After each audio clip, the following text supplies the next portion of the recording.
subscribe කරන්න, bell icon එක click කරන්න, like කරන්න, comment කරන්න, share කරන්න. අපි හිතමු දැන් P1 mode එකනේ අපි වෙනස් කරන්න යන්නේ. කියන්නේ අපි වේගය විතරයි පාලනය කරන්න අවශ්‍ය පාලනය මේ මැෂින් එක පාවිච්චි කරන කෙනාට එයාට අවශ්‍ය වෙන්නේ නැහැනේ වෙන දේවල් වෙනස් කරන්න. එතකොට වැරදීමකින් හරි ඔබ යටින් දැන් මෙතන තියෙනවා P21ට යනකම් mode 21ක්.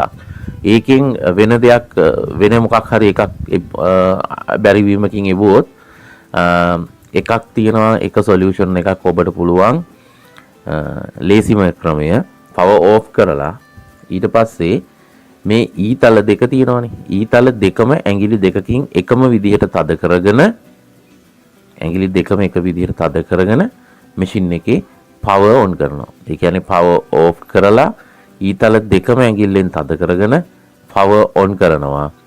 power on කරාට පස්සේ මැෂින් එක restart වෙනවා. restart වෙලා නැවත කර්මාන්ත ශාලාවේදී මැෂින් එක හයි කරනකොට තිබිච්ච තත්ත්වයට ඒ කියන්නේ default setting කියලා.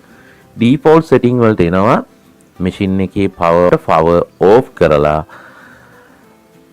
උඩට සහ පහළට තියෙන ඊතල බටන් දෙකම ඔබාගෙන මැෂින් එකේ power on කරොත් ඒ කියන්නේ power off කරනවා arrow බටන් දෙක ක්ලික් කරගෙන මැෂින් එකේ power on කරනවා. එතකොට default setting වලට එනවා මැෂින් එක. ඊට පස්සේ තියෙන්නේ අපිට අවශ්‍ය විදිහට මම කලින් කිව්ව ක්‍රමයට මැෂින් එකේ ස්පීඩ් එක Tamanට ඕන විදිහට තියාගන්න එක.